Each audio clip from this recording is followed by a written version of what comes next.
Hi there. Our top story on Indian Express Opinion Videos is the verdict by the Special Court in Mumbai on the 1993 blasts, which changed India forever. Several people have been convicted, but one gangster, has been acquitted. But to break this down for us, I have with me Indian Express's ace correspondent Rahul Tripathi. Rahul, can you break this down for us? What is the significance of this verdict today? The special CBI court today has convicted 6 people, including gangster Abu Salim. One person has been acquitted. His name is Abdul Qayyum, because of lack of evidence, because the CBI couldn't convince the prosecution cannot convince the court. So he has been let off of the charges. The prosecution case here was that Abu Salim and a few other gangsters who were part of the larger network of Dawood Ibrahim, they facilitated, they coordinated the attacks at 13 targets in 1993, which led to death of around 257 persons, and more than 700 were injured in that. So, in a sense, these blasts changed not only Mumbai forever, but India forever. But I'll ask you this a little bit later. Also, Dawood Ibrahim, who's perhaps the main accused and who's allegedly the brain behind these Mumbai blasts of '93, he is nowhere in India, or nobody knows where he is. Do you know where he is? No, the government agencies and the government has time and again claimed that he's hiding in Pakistan. Okay. We have had some evidence, but they were not very substantial. And Pakistan has so far denied his presence in their country. Yes. So even the Interpol and international agencies have not been able to track his location. Okay. But there have been reports that he's hiding in Pakistan. US has designated him as a global terrorist.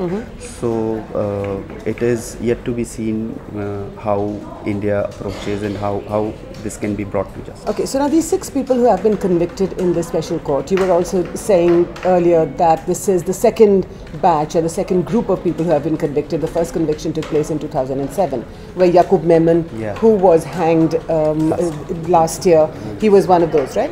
But anyway, to talk about this group, what do you think why is this group so special? And tell us a little bit more about it.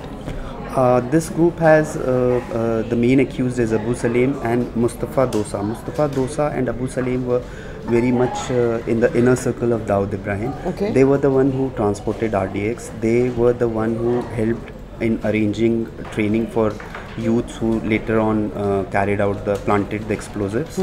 And Abu Salim was also responsible for putting the weapon which they had procured in house of actor Sanjay Dutt, for which Sanjay Dutt was also convicted and later on granted bail by the High Court.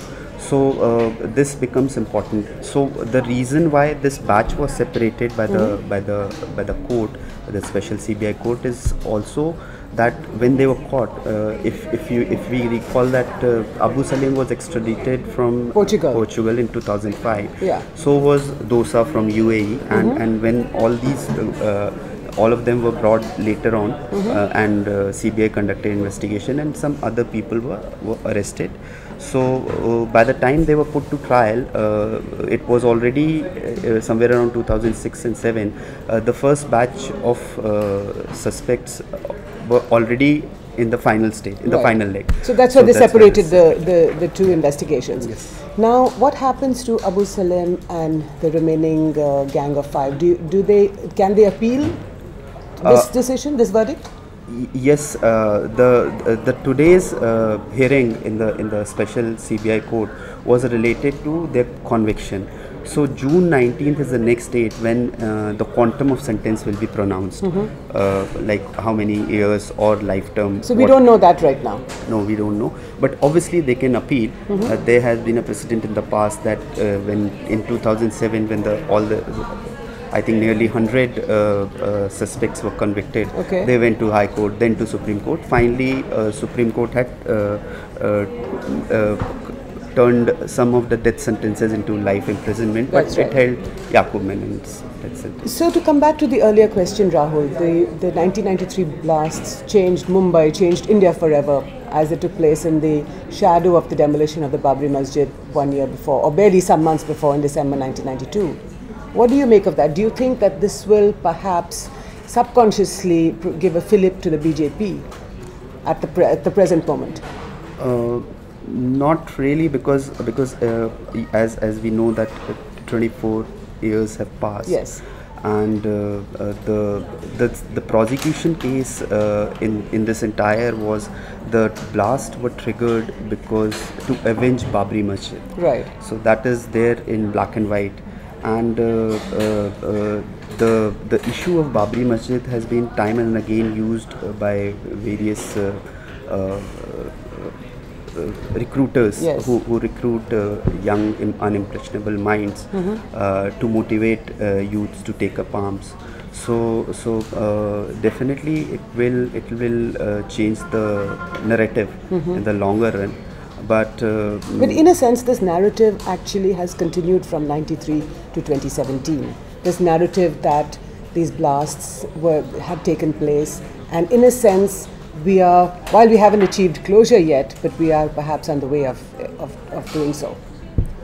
Yes, that has continued, and there has been few cases, in fact not few, where such premises has been used time and again to stoke trouble and unrest in the country. Unrest. Thank you, Rahul. That's all we have for now. You've heard Rahul explain the story to you. I think the next date we have to watch for is June 19th, when the court also gives more details on the length of on the judgment itself, provides more details on the judgment. That's all we have for now.